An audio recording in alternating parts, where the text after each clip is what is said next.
Assalamualaikum warahmatullahi wabarakatuh. Hari ini saya akan menjelaskan materi dari mata kuliah uji kualitas dan pemeliharaan sistem. Yang akan saya jelaskan adalah tentang pengembangan sistem teknologi informasi metode SDLC. Metode siklus hidup pengembangan sistem atau System Development Life Cycle mempunyai beberapa tahapan sesuai dengan namanya. SDLC dimulai dari suatu tahapan sampai tahapan terakhir dan kembali lagi ke tahapan awal, membentuk suatu siklus atau daur hidup. Tahapan-tahapan dalam metode SDLC adalah sebagai berikut. 1. Analisis sistem. Ada studi pendahuluan, studi kelayakan, mengidentifikasi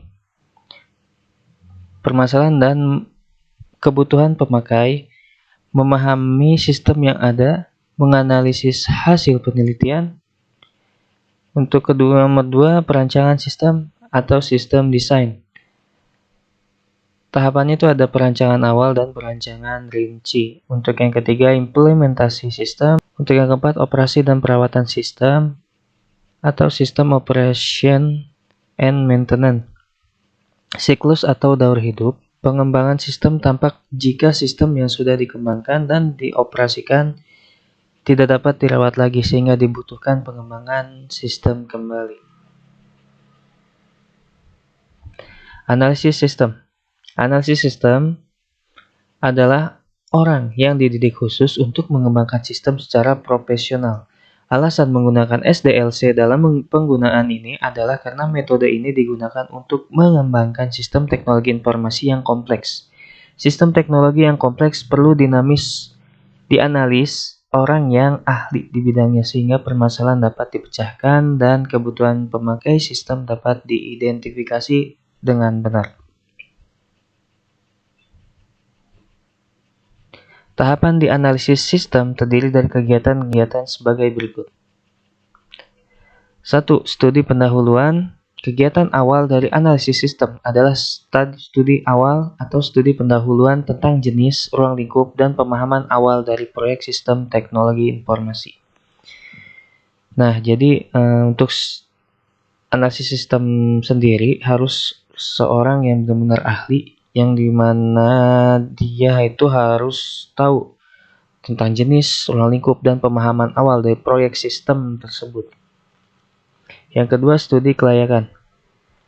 Setelah mengumpulkan data dan mendokumentasikan fakta, sistem analisis mengetahui apa yang sesungguhnya dilakukan oleh sistem. Selanjutnya, sistem analis melakukan studi kelayakan untuk memperhitungkan apakah organisasi atau instansi di mana sistem tersebut dibuat dapat melanjutkan ke tahap berikutnya dalam proses pengembangan sistem atau tidak.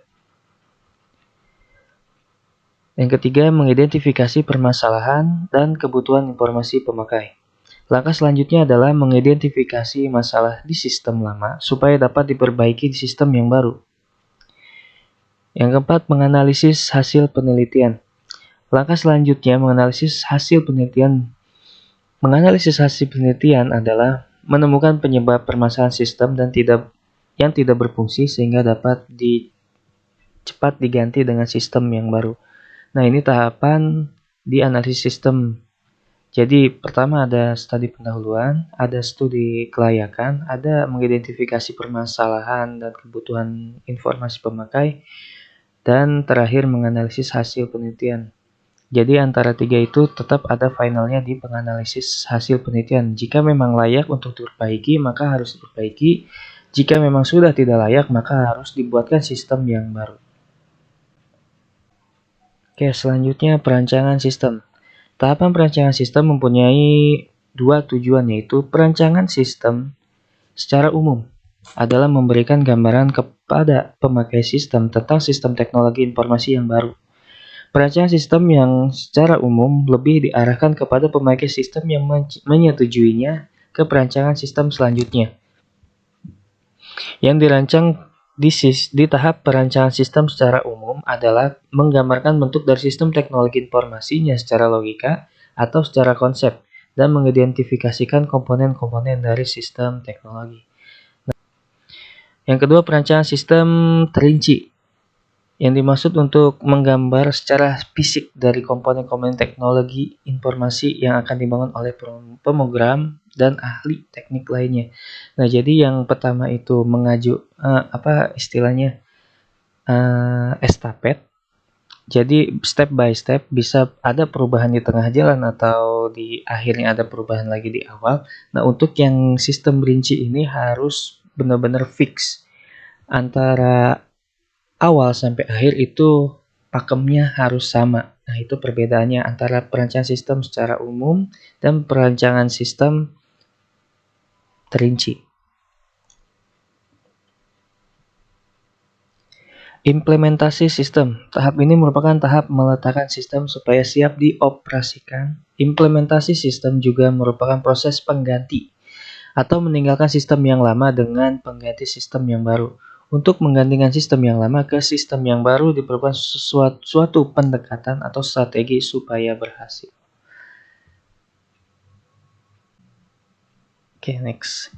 Operasi dan perawatan sistem. Setelah sistem diimplementasi dengan berhasil, sistem akan dioperasikan dan dirawat. Sistem perlu dirawat karena beberapa hal, yaitu sistem mengandung kesalahan yang belum diperbaiki sehingga kesalahan sistem perlu diperbaiki. 2. Sistem mengalami perubahan karena permintaan baru dari pemakai sistem. 3. Sistem mengalami perubahan karena perubahan lingkungan luar. Jadi biaya perawatan sistem sering diabaikan karena biaya perawatan sistem merupakan biaya yang cukup besar. Jadi sebisa mungkin kita harus merawatnya dengan teliti agar suatu sistem dapat bertahan dengan lama. Jadi untuk operasi dan perawatan sistem ini tergantung di awal pembuatan sistemnya. Jadi di awal pembuatan sistem itu harus benar-benar fix atau benar-benar bagus ya. Jadi jangan cuma asal jadi. Nanti ada perawatan sistem itu kadang klien atau apa istilahnya, customer itu minta sistem dia itu harus dirawat tanpa ada biaya tambahan.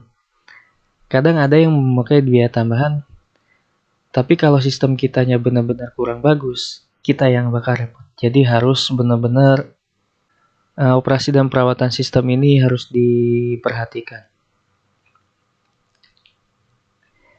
Oke, sekarang untuk kelebihan dan kekurangan metode SDLC.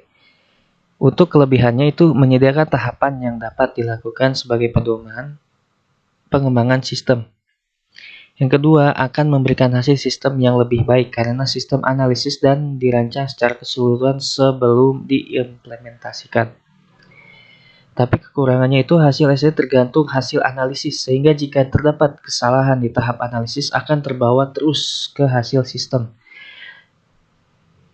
Yang pasti kekurangan yang sangat tidak memuaskan ya untuk klien atau customer. 2. Dibutuhkan biaya yang lebih besar jika dibandingkan metode yang lain. Dibutuhkan waktu yang lama untuk mengembangkan karena sebuah sistem harus dikembangkan sampai selesai terlebih dahulu. Oke, sekian penjelasan tentang metode SDLC. Semoga bermanfaat. Assalamualaikum warahmatullahi wabarakatuh.